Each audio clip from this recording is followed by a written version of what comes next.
সংগঠনের সবাই যায় কি?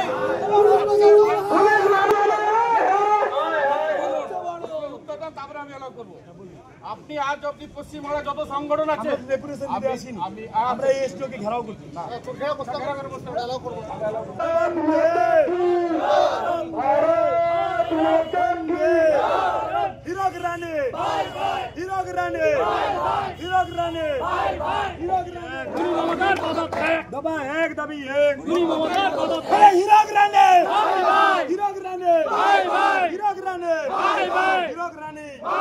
বাংলায় যেভাবে দুর্নীতি চলছে সেই দুর্নীতির বিরুদ্ধে পূর্ব মেদিনীপুর জেলার পক্ষ থেকে আজকে এসডিও সাহেবকে প্রতিনিধি বা প্রতিলিপি দেওয়ার জন্য আসেনি এবিভিপি।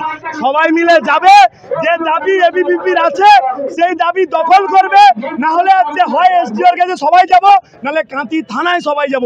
কি করে জবাব এবিভিপি দেয় তা এবিভিপি স্পষ্ট করে দিবে। পুলিশ ব্যারিকেড করবে, লালবাজারও এবিভিপির কার্যকর্তারা গেছে, আজকে কাঁথি থানা যাওয়ার জন্য এবিভিপি পূর্ব মেদিনীপুরের কার্যকর্তারা বসছে।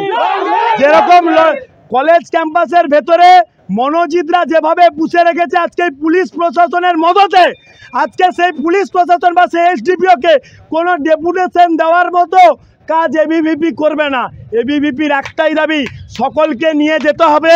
আপনারা যেভাবে ব্যর্থ প্রশাসক চালাচ্ছেন তার জন্য আপনাকে পদত্যাগ করতে হবে, নাহলে এবিভিপির কার্যকর্তারা প্রস্তুত।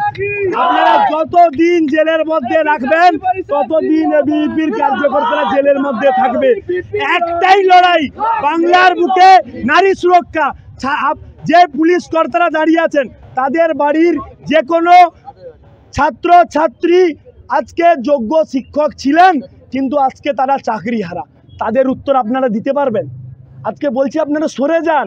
এটা মেদিনীপুর, এটা বীরেন্দ্রনাথ শাসমলের মাটি, এটা ক্ষুদিরামের মাটি, এটা মাতঙ্গিনী হাজরার মাটি। এখানে কোনো তোলাবাজ চোর জোচ্চোরদের পদলেহন করার জন্য এবিভিপির কার্যকর্তারা তৈরি হয়নি। যোগ্য জবাব চোখে চোখ রেখে দেবে। তাই জন্য এবিভিপির কার্যকর্তারা প্রস্তুত।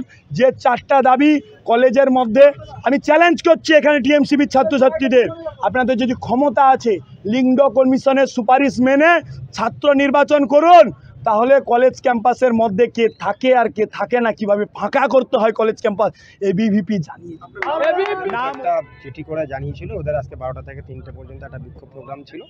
সেই বিক্ষোভ প্রোগ্রাম করার পরে ওরা এখান থেকে চলে গেছে। পুরো বিক্ষোভ প্রোগ্রাম পিসফুলি শেষ হয়েছে।